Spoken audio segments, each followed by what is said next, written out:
Howdy, folks. I'm Brian, I'm Amber. and here's some Reddit, or at least I think it's some Reddit. What do you think, Amber? Reddit or no Reddit? It looks like Reddit to me. It looks like Reddit to you. Yeah, to me, it looks like some poor person had to work a 16-hour shift. But let's find out about that. Our first story is titled, "Am I a jerk for quitting my job after a 16-hour shift?" I'm a 19-year-old male and I work at a gas station for the past 7.5 months. I had just put in my 2 weeks notice last week. I worked an 8-hour shift. I finished all of my paperwork and waited on my coworker. We'll call him A, who was supposed to work the overnight. 5 minutes pass and I give A a call, but he doesn't answer. I try to give both managers, S and R we'll call them, a call as well, but neither of them answer either. Now it's 12 a.m.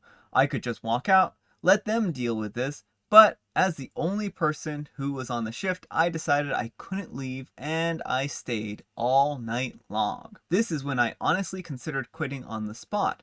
I had already put in my 2 weeks notice. Plus, I live at an at-will employment state. So 5:30 a.m. rolls around, my manager doesn't clock in till 6 a.m., but upon seeing my car, came in and asked me why I was still here.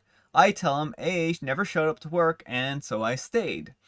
I showed him my call log of me calling him multiple times throughout the night as well as A. He told me that he drove his fiancée to work last night at 10 p.m. and must have passed right out last night.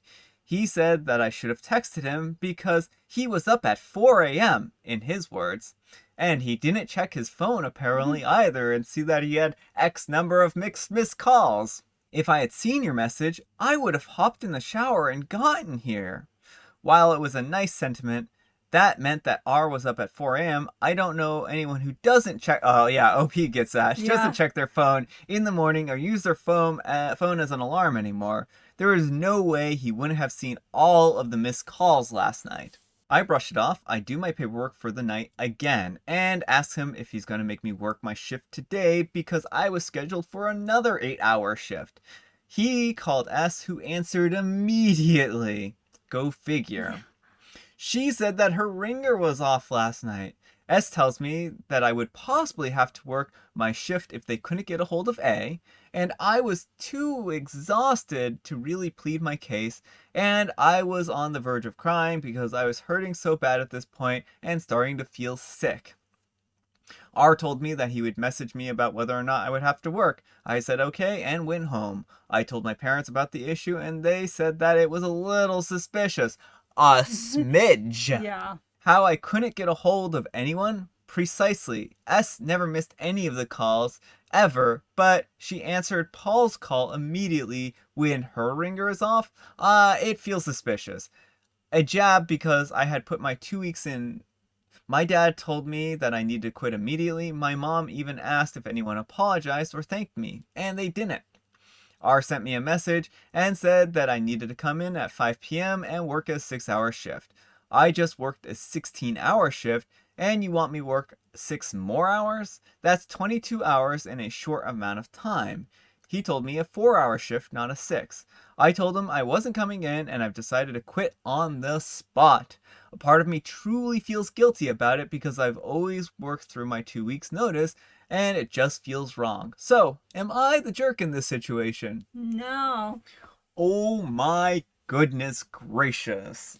What is wrong with these people? They are stringing him along because he put his 2 weeks in. Yeah. Like, maybe that's not what they're doing. Maybe it was all just a coincidence, but it sure feels like it is. And Yeah. Well, at a minimum, they are being severely negligent because it's yeah, their job as managers to figure out this stuff, and they yeah, both were unreachable. yeah. So they needed to step up, like, and just be like, "Oh no, we'll get the shift later on." Like, if they really wanted to prove that this was all just one big misunderstanding, they needed to cover that shift later. Yeah, and they absolutely should have apologized to Opie. They should have been like thanking him profusely and Yeah, everything, and there yeah. was none of it. They don't care. They didn't care. And so, I mean, he was well within his right to quit because they completely, it sounds like he's a very dedicated employee. He feels Mm-hmm. very committed. and they used that to walk right over him. Yeah. Well, and he put in his 2 weeks notice when he could have just quit, Yeah. right? Like, this is an at will employment opportunity, so it means that he didn't need to put in his 2 weeks. And this is how they treat him? This is just terrible.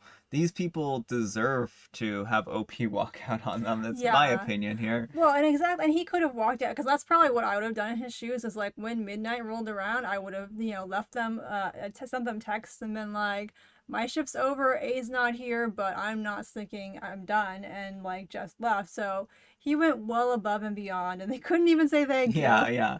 Oh, exactly. I mean, I think that he did go above and beyond, and they aren't thanking him, and this is what they get for that. Our next story is: Am I the jerk for reminding my girlfriend that a Roomba is just a Roomba? 2 years ago on Black Friday, my living girlfriend bought a Roomba on sale. She was really excited because we have a lot of pets and we did have to vacuum a lot. We still have to vacuum the furniture, but the Roomba handles the floors. He's on a strict routine she set up and gets every part of our apartment. I definitely like the thing, but my girlfriend has become obsessed with it. She immediately gave him a name of an anime character, and she changed the language it says errors into Japanese, which is kind of a pain because we never know what the error is. She has just really personified this thing, and when she brushes the dogs and cats once a week, she thoroughly cleans the Roomba with special tools she bought and everything. But the thing that made me feel weird is how she talks to it. She just coos to this Roomba all the time about what a good job he does and how much we love him, just like he's a pet. It's weird to me. This morning it kind of came to a head because as she was fixing the animals' breakfast before we went to work, she poured out some sprinkles on the floor and brought the Roomba to them and sung happy birthday to it and made it suck them up. I just watched this all from the table, and when she was done, I gently said, "Do you think this is normal?" She was confused, so I was like, "It's just a Roomba. You are so extra with it, and it's kind of creepy."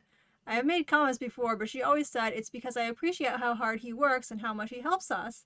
But feeding it sprinkles for me took it over the line of annoying to concerning. I told her I was kind of worried that she was obsessed with it and a little worried about her. She was, I guess, not sure what to say, but we didn't have a lot of time before work, so we both went to work. I tried texting her and she hasn't responded, which she usually does because she walks to our apartment for lunch break to let the pets out and stuff. I'm kind of worried that I hurt her feelings, but I feel justified in bringing up this issue because I really don't think this behavior is normal, and I'm honestly worried about her mental health because of this. Edit. I need to stop goofing off at work and get some stuff done, but thanks everyone for the comments. Not what I was expecting from Reddit. I was expecting the usual, "This is a major red flag, break up now" response. Maybe I was looking into it too much. Someone hilariously suggested to get it gifts for its birthday, so I think I will bring that home with an apology for saying she was weird and obsessed. I still think it's weird, but like a lot of you said, it's not hurting me. I think I'm thinking of stickers and maybe a birthday hat for it. I mean, at least this one had a nice resolution. Yeah. I mean, I can understand potentially maybe feeling a little bit concerned, but this doesn't seem like an unhealthy obsession like what he seems to have thought it was. Like, she's not staying home all day with Roomba and like petting it and being like, "It's my Roomba." Well, like, okay, she cleans it with special tools. Roombas do have to be cleaned, Yeah. especially if you have like lots of pet hair or long-haired people. Mm-hmm. You have to clean them regularly. Yeah, and there's nothing wrong with showing appreciation and taking care of something that saves you time and effort. Yeah, I mean, especially if she was doing a lot of vacuuming before, she probably feels very like thankful, like this is saving me so much time. Yeah. So I don't think from his description here there's anything that screams, "Oh, this is unhealthy. She's spending an unhealthy amount of time with the Roomba." Okay, now maybe if you guys went on a vacation and she's like, "Well, we have to take Roomba with us. we can't kennel him." then that might be like verging on the like, "Oh, well, this is not actually normal." If she was like carrying Roomba around in like one of those purses. Right. Yeah, I mean, then yeah, okay. You might have a point then at that point. But this was just like, oh, she cleans him and just enjoys personifying him a little bit. Right. I mean, and I talk to a lot of our electronics too, Mhm. so I name them. My computers have names. My phone has a name. Mhm. So I don't think it's that concerning, but I also may not be an unbiased observer. I have not fed Roomba sprinkles, but it's just because when Roomba cleans, like I call that his blue light of judgment. He'll like just sit there with that blue light, like eating up the dirt, and I feel like I'm being judged for having a dirty floor. So We have a very old Roomba. we do. Our Roomba's like 10 years old or something like that. Close to Pretty that, close to yeah. that. They last a long time.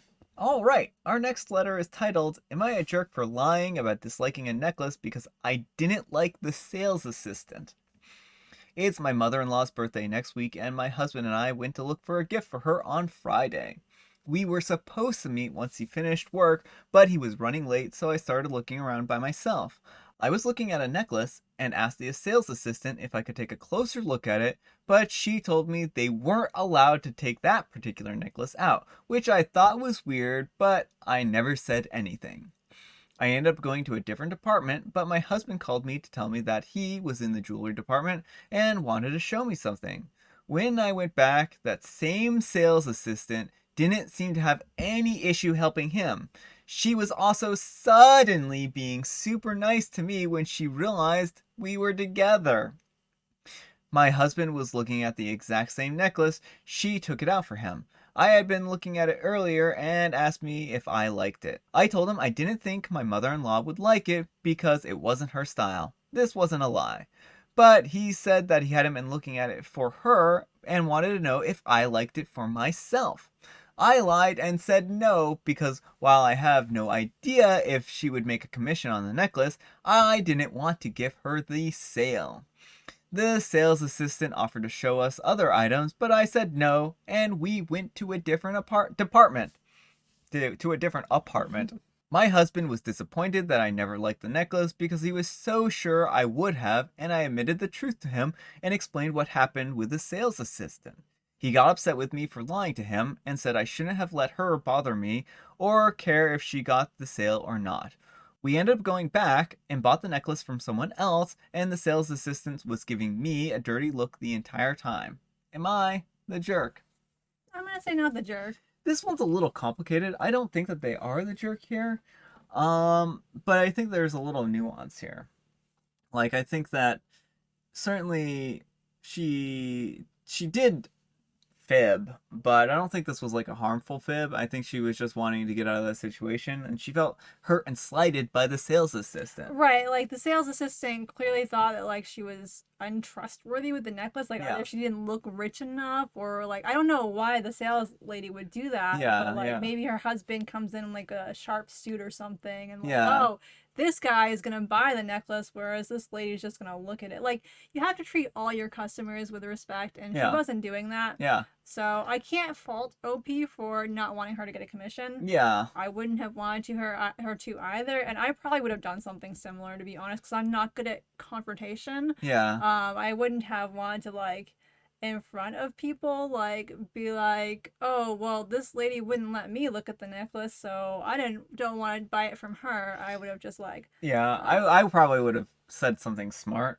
I would have been like, "Oh, I thought that necklace could only be taken out, was never taken out." And I might have made a You big would deal. have. I might have made a big deal about it at that point in time. And been like, "Wow, what changed? Is this a new necklace?" And I would have just been like, Brian, can we go? I probably wouldn't necessarily have lied. I would just been like, well, but I might have, and I would have explained things to you like, Yeah, I lady don't was know. mean to me. I think if like if I was like reading the room, I would notice that something was off because you would probably be like not happy about the situation, Yeah. and I would probably would have just been like, "Oh, hey, what's up?"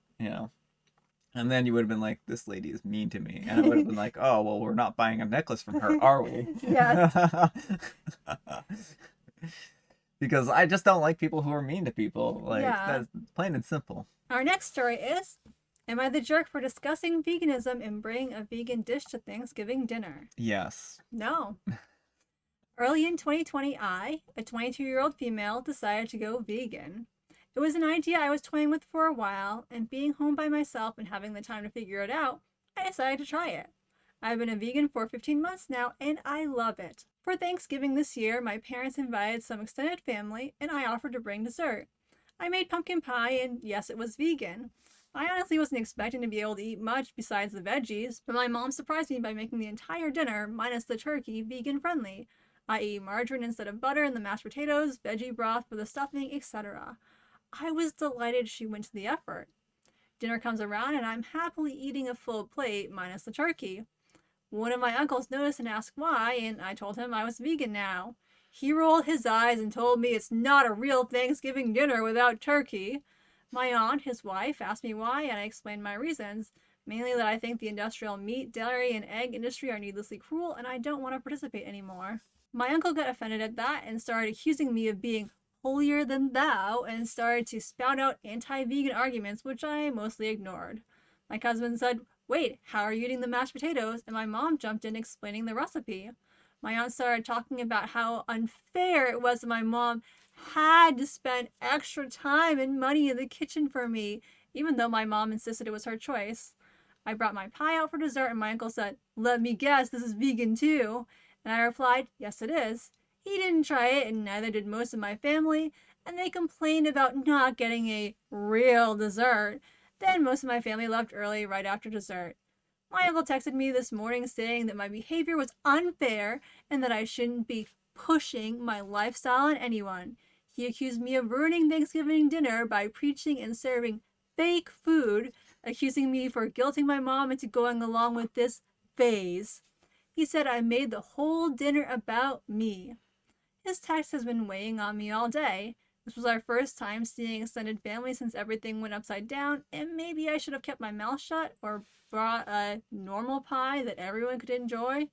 Am I the jerk? You know, I don't know what's wrong with these folks.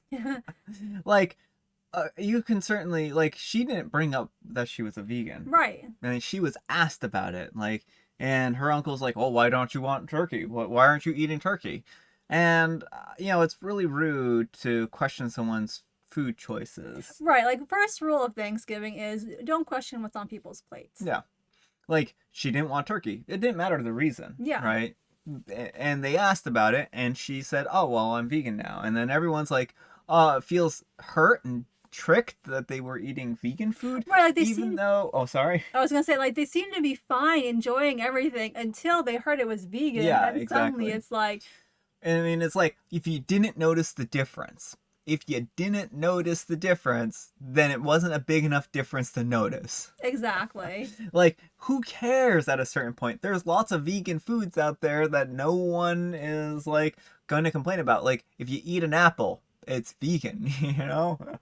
Like, I just don't understand, like, people who are, like, so offended and affronted by, like, vegan food. Like, I mean, I'm not vegan myself, but I don't object to eating vegan food. I don't think that there's anything wrong with it. Right.